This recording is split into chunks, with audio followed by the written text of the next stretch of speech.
All right, so you've got like a stack of documentaries about Greenland, right? And you're ready to dive in. Awesome. I have to admit, like, this place has always kind of held a certain mystique for me, you know? Mm-hmm. But, like, let's be honest. Most of what we hear about Greenland is about, like, melting ice Right. and maybe like a Viking or two. Yeah. So today, we're going beyond those headlines to uncover, like, what Greenland is really all about. Yeah, and it's interesting how often our perceptions of places are shaped by, let's just call them creative liberties throughout history. You're talking about the name, right? The name. Greenland, the land of ice. Exactly. It's like calling a rainforest a desert. Exactly. Eric the Red, a Norse explorer, landed in Greenland over 1,000 years ago. Okay. Now, picture this. He needs to convince people to settle there. Uh-huh. So he calls it Greenland, even though it's probably experiencing a temporary warm period. Talk about a bold marketing campaign. Yeah. But this gets at a bigger point, doesn't it? Names and labels can really color our perceptions of things, even entire countries. Absolutely. It's a reminder to look beyond the surface and dig deeper into the reality of a place. Mm-hmm. And when it comes to Greenland, that reality includes some incredibly remote communities. Yeah, one documentary took us to Satut, a village so isolated, it's only accessible by walking on frozen sea ice. Wow. For part of the year, can you imagine using sea ice as your highway? Yeah. That's intense. And not just a highway, but a hunting ground and a connection to their cultural heritage. Right. The documentary emphasized the importance of sea ice for the Inuit people. Yeah. They have distinct names for over a dozen types of ice, each with its own properties and uses. That's incredible. Yeah. It really shows their deep understanding of this environment. It does. But as the ice melts, Yeah. that knowledge is being put to the test, isn't it? Sadly, yes. One of the most striking things about Greenland is the stark reality of climate change. Yeah. Imagine this massive ice sheet was once nearly ice-free. Now, that's a thought that makes you pause. Yeah, it really underscores how drastically our planet's climate can shift. Absolutely. And the implications of a melting Greenland are huge, not just for the people who live there, but for the entire world. Right. We're talking rising sea levels that could reshape coastlines globally. Absolutely. But amidst these challenges, there's incredible resilience. Yeah. The Inuit people have adapted to one of the harshest environments on Earth for centuries. It's true. Think about it. They rely on sled dogs bred for generations to withstand the Arctic conditions as their primary mode of transportation. Speaking of the Inuit, their culture really stood out in the documentaries. Yeah. Hunting, for instance, isn't just about food. Right. It's a deeply symbolic act connecting them to their ancestors and their environment. Precisely. And it's not just about the hunt itself, but the intricate knowledge that goes with it. Understanding animal behavior, navigating vast icy landscapes, and even using different ice formations to their advantage. Yeah. This knowledge is passed down through generations. It's a culture with deep traditions. But like any culture, it has aspects that might seem unfamiliar. Right. Or even controversial to outsiders. Yeah. The documentaries touched on the practice of wife swapping. Yes. Which historically served a specific purpose in their society. It's essential to approach this topic with sensitivity. Right. And to understand the practice within its historical and social context. It was traditionally seen as a way to strengthen social bonds, build alliances, and ensure the survival of the community in such a demanding environment. Right. Imagine living in a place where resources are scarce and cooperation is vital for survival. Yeah. It's a reminder that we need to be careful not to judge other cultures based on our own values and norms. Absolutely. It's about recognizing the diversity of human experience and understanding that what might seem strange or even taboo to us can have a completely different meaning and purpose in another culture. Okay, so we've talked about the irony of Greenland's name, the challenges of life on the ice, and the Inuits' incredible resilience and unique cultural practices. Right. But Greenland has a hidden side too. Right? It does. I'm talking about discoveries buried beneath the ice that are like something out of an adventure movie. One that really stood out was the perfectly preserved World War II P-38 airplane. Oh, wow. Found under hundreds of feet of ice. Really? It's a time capsule from a pivotal moment in history. Wow. Perfectly preserved by the unforgiving environment. It's amazing to think what else might be hidden beneath the ice. Yeah. What I found particularly intriguing was the missing nuclear bomb component from a 1968 bomber crash. Right. That raises some serious questions, doesn't it? Yes, it highlights the potential environmental hazards associated with military activities in this region. Hmm. The missing component, which contains uranium, is still out there somewhere, a lasting reminder of the Cold War's legacy. Wow. And it makes you wonder, what will we discover as the ice continues to melt? Right. What other secrets will be revealed? It's both exciting and a little unsettling, right? It's like the melting ice is opening a window into the past. Yeah. But it also raises concerns about what the future holds for Greenland and the world. And speaking of the future, Greenland is rapidly becoming a place of intense global interest, particularly because of its natural resources. We're talking about those rare earth minerals, right? Yes. The ones that are essential for all our modern technology. That's right. It sounds like Greenland could become a major player in the global economy. It has the potential, yes, but it also raises concerns about who will ultimately benefit from these resources and what impact their extraction will have on the environment and the people who live there. Right. It's like this delicate balancing act. So we've got this fascinating mix of history, culture, environmental challenges, geopolitical intrigue, and the potential for economic development. It's a lot. But let's shift focus back to the Greenlanders themselves for a moment. Okay. How are they navigating this rapidly changing world? It's a complex situation they are facing. The pull of modernization and the desire to maintain their traditional ways of life. It's a story we see playing out in many parts of the world, the tension between tradition and progress. One documentary featured a young woman named Kopanek, a mining engineer, who also runs a popular social media account, showcasing Greenlandic culture. Interesting. She seems to be bridging the gap between those two worlds, wouldn't you say? She is a great example of how Greenlanders are finding ways to embrace both tradition and modernity. She embodies that resilience and adaptability that's so characteristic of the people here. But let's not sugarcoat it. Right. Greenland faces some serious challenges too, right? They do. High suicide rates, alcoholism, and the lasting effects of colonization. These issues are complex and deeply rooted. These are sensitive topics, and it's essential to approach them with understanding. Of course. The rapid modernization and forced assimilation policies of the past have had a profound impact on many communities. One therapist in the documentary described it as a mental violence that's been passed down through generations. It's a reminder that history doesn't just disappear, it leaves its mark. It does. But even in the face of these challenges, there's a sense that Greenlanders are working to create a better future for themselves and their children. Yes. Their determination to forge their own path is inspiring. They're reclaiming their culture, addressing social issues head-on, and striving to build a sustainable future. Their story is a powerful reminder that even in the most remote corners of our planet, people are grappling with complex issues that have global implications. And speaking of global implications, let's talk more about this melting ice sheet. And the sheer scale of it is hard to comprehend. It's amazing how something as seemingly simple as a name can shape our perceptions. Greenland conjures images of lush landscapes. But the reality, as we've been discussing, is far more complex.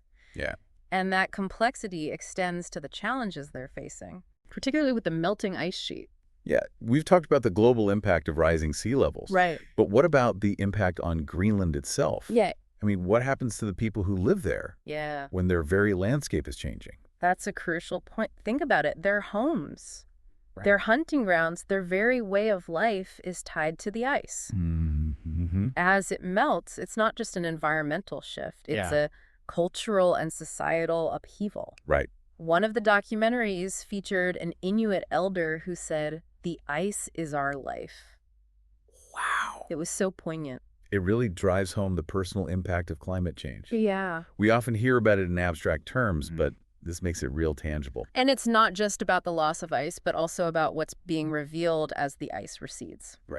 We briefly touched on the potential for resource extraction, but let's delve a bit deeper. Okay, so we've got these vast deposits of valuable resources like hydrocarbons and rare earth minerals. It sounds like a potential economic windfall for Greenland. It certainly could be, but it also raises a host of critical questions. Like what? Who controls these resources? How will they be extracted? And what will the environmental and social consequences be? There's a real risk of repeating the mistakes of the past, where outside forces exploit a region's resources without regard for the local population. That brings to mind the whole history of colonization and its lasting impact on Greenland. It sounds like there's a real tension between wanting to benefit from these resources Yeah. while also protecting their land and culture. Absolutely. One Greenlander interviewed in the documentaries put it this way: we don't want to become a resource colony. Right. They want to be in control of their own destiny to find a sustainable path that balances economic development with environmental protection and cultural preservation. That idea of sustainable development keeps coming up. Mm. What does that actually look like in the context of Greenland? It's a multifaceted concept. Yeah. It means finding ways to use resources responsibly, minimizing environmental damage, and ensuring that the benefits of development are shared equitably among the population. Okay. It also means respecting traditional knowledge and practices, Right. and involving local communities in decision-making. It sounds like a delicate balancing act, It is. and one that's further complicated by the geopolitical dynamics at play. Yes. We talked earlier about the growing interest from countries like the United States, China, and Russia. The Arctic is becoming increasingly strategically important, and Greenland finds itself right in the middle of this geopolitical tug-of-war. Wow. These countries see Greenland's resources as valuable assets, Mm-hmm. and they're all vying for influence and access. It's a bit like a modern-day gold rush, only with rare earth minerals and shipping routes instead of gold. Right. What kind of impact is this having on Greenland? It's creating both opportunities and challenges. On the one hand, there's the potential for investment, Okay. infrastructure development, and economic growth. On the other hand, there's the risk of exploitation, environmental damage, and a loss of autonomy. It's a lot for a country of just over 56,000 people to navigate. It really highlights the complex interplay between global forces and local realities. It does. You mentioned the risk of exploitation. Are there any specific examples of this happening in Greenland? Well, one of the documentaries focused on the controversy surrounding a proposed uranium and rare earth mineral mine. Okay. It would be one of the largest mines in the world. Wow. And while it promises economic benefits, Right. there are serious concerns about its potential environmental impact, particularly on the delicate Arctic ecosystem. It sounds like a classic case of weighing the potential benefits against the potential risks. Exactly. And it's not just about the immediate environmental impact, but Yeah. also about the long-term consequences. Right. What happens if something goes wrong? Who is responsible for cleaning up the mess? These are the questions that Greenlanders are grappling with.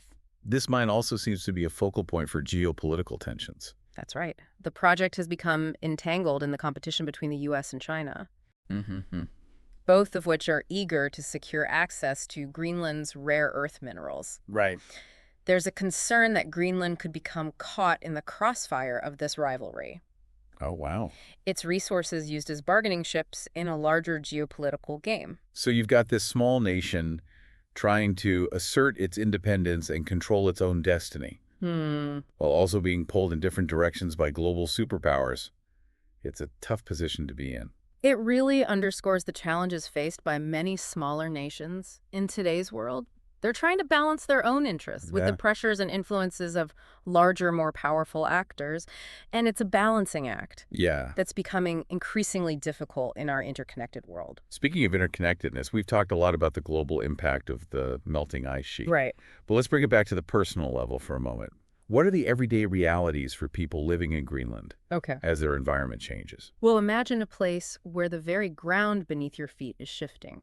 Traditional hunting and fishing grounds are becoming inaccessible. Wow. Coastal communities are facing erosion and flooding, Right. and travel patterns are being disrupted as the sea ice becomes less predictable. It sounds like a constant state of uncertainty and adaptation. It is, and it's taking a toll on mental health. One of the documentaries highlighted the high rates of suicide and alcoholism in Greenland, Oh, wow. linking them in part to the stress and anxiety caused by these rapid changes. Yeah. It's a reminder that climate change isn't just an abstract environmental issue, it's a human issue with real consequences for people's lives. It's heartbreaking to hear about the toll it's taking on communities. Yeah. But amidst these challenges, there's also this incredible resilience that we keep coming back to.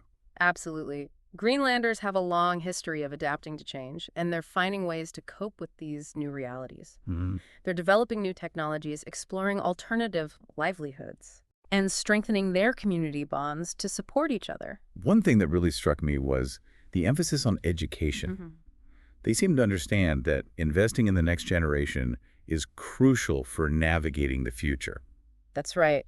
Education is seen as a key to empowering young people to face the challenges ahead. Yeah. Whether it's through scientific research, sustainable development practices, or cultural preservation, there's a real sense of hope and determination to build a better future for themselves and their children. It's inspiring to see that even in the face of such daunting challenges, Yeah. they're not giving up. They're finding ways to adapt, innovate, and preserve their culture. It's a powerful reminder that even in a rapidly changing world, the human spirit of resilience can shine through. I agree, and it makes you wonder, what lessons can we learn from their experience? What insights can they offer the rest of the world as we grapple with our own challenges, whether it's climate change, social inequality, or political instability? That's a great question to ponder as we move into the final part of our deep dive. Okay. What insights can we glean from Greenland's experience that might help us navigate the complexities of our own world? It feels like we've only just scratched the surface of Greenland, you know? Yeah. There's so much to unpack, from the historical complexities Right. to the modern-day challenges and opportunities. What stands out to you as like the most significant takeaway from all of this? What's fascinating is how Greenland's story is both unique and universal. Uh-huh. Here's a place grappling with the very real effects of climate change, facing geopolitical pressures, Right. and navigating a delicate balance between tradition and modernity. Yet these are challenges that resonate on a global scale. You're right. It's like Greenland is a microcosm of the bigger picture. We're all facing these same pressures in one way or another. Exactly. And I think there are valuable lessons we can learn from Greenland's experience. One key takeaway is the importance of resilience and adaptability. The Inuit people have been adapting to a challenging environment for centuries. Yeah. They've honed skills and knowledge that are crucial for their survival. And they continue to find ways to thrive even as their world undergoes dramatic changes. It's a reminder that change is inevitable, but we have the capacity to adapt and innovate. Yeah. We've seen examples of this throughout our deep dive, from the way they've incorporated modern technology into their traditional practices, Right. to their focus on education as a means of empowering future generations. Another key takeaway is the importance of community and collaboration. Yeah. We've seen how Greenlanders rely on each other for support, whether it's through sharing resources, passing down traditional knowledge, or simply being there for each other during difficult times. Yeah. In a world that's becoming increasingly individualistic, it's a powerful reminder of the strength that comes from collective action. That sense of community seems deeply ingrained in their culture. It is. And it makes me think about how important it is for us to cultivate those same bonds in our own communities. Yeah. We need to find ways to connect with each other, support each other, and work together to address the challenges we face. Absolutely. We can't face these global issues in isolation. It requires a collective effort, Right. a willingness to listen to different perspectives, and a commitment to finding common ground. And that brings us to another key lesson from Greenland: Okay. the importance of respecting diverse cultures and perspectives. It's easy to judge or misunderstand other cultures based on our own limited viewpoints. But Greenland reminds us that there are many ways of seeing the world, Right. many ways of living and thriving. Their history and culture offer a rich tapestry of knowledge and experience that we can all learn from. Yeah. We need to approach these differences with curiosity and respect, seeking to understand rather than to judge. And that understanding can lead to greater empathy and collaboration. It's about bridging those divides and recognizing our shared humanity. And in the context of Greenland, it also means recognizing their right to self-determination to chart their own course for the future. Exactly. They are a nation with a unique history and culture, and they deserve to have a voice in shaping their own destiny. Right. And I think that's a powerful message for us all. It is. We all have a right to participate in the decisions that affect our lives, to have a say in shaping our own future. So as we wrap up this deep dive into Greenland, I'm left with a sense of both hope and responsibility. Hope, because we've seen the incredible resilience of the human spirit, the capacity to adapt, innovate, and persevere in the face of adversity. Right. But also responsibility, because we've seen the interconnectedness of our world, the fact that our actions have consequences that ripple far beyond our own borders. It's a reminder that we all have a role to play in shaping a more sustainable and equitable future. Yeah. And Greenland's story offers valuable insights and inspiration as we navigate this complex journey. It's been an incredibly insightful deep dive. It has. Thanks for joining us on this journey to Greenland, a place that I think will stay with us long after this conversation ends. I agree. It's a fascinating place.